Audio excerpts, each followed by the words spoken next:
Allahumma salli wa sallim ala sayyidina wa habibina. Summa ma tarju min syafati fil akhirah.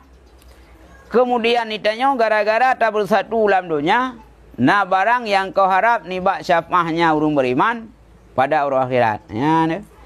Tengok hikmah bersatu dalam dunia. Sehingga orang dengan gara-gara bersatunya na syafaah syid. Lagi cerita dalam kitab Ratu Nasihin. Iganya gabungan dalam dunia dua. Cukup berat gabungan kerana pelain, kerana kaya, kerana jabatan, kerana Allah gabungan dua. Oh yang kejap dua, dua, kejap merasa dua. Oh gabungan dua. Rupanya sirah ibadat sirah mana?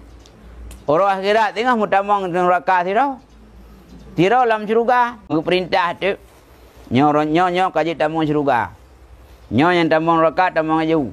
Ya, orang yang hana ibadat puno ngan cukup akrab mau pisah dua ke. Sirah dalam neraka, sirah dalam syurga. Kita mereka hendak mau syurga kalau hang ku tamang ilung. Ilam dunia hang ku jak dua, ngan lung hok kan ba. Ya, ilung ku jak melasah dua aku, kum kawin sama kampung dua aku. Ya, hang ku jak dua aku. Nyo hang ku tamang syurga mi hana cak ngan lung. Tayang tu le mereka Allah, mana nak istilah orang ibadat di neraka. Urun tamang syurga di neraka. Urun neraka tarung tamang syurga. Jadi mudah tu malaikat dia cak durunya. Karena kita yang iran watan mungan dalam dunia pu karena mungan duana. Karena Allah. Oh berarti punya mungan karena Allah cukup lebih pahala duana. Berarti gara-gara mungan ka pahala drawana nabi syafah ke urun je. Menyamunan drawana kan tamang neraka yang jatah syurga ke tetap. Cuma karena perintah ruang untuk mereka, nyoranya orang lantak mereka ya cak.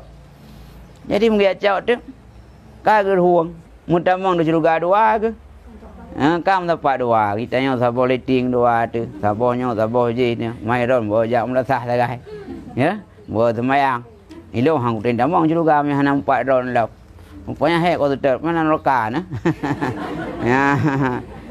Kui ganyan ka ruang neraka pu sebab ke ruang gara-gara ngon yang bukan hanya ke itanya gara-gara bersatu gara-gara tamungan kompak dalam dunia urang bisa ah dengan orang akhirat tegu lain hana ngerti pitan itanya sap laut pitan kari mulut cihantom geu yang nak mengontau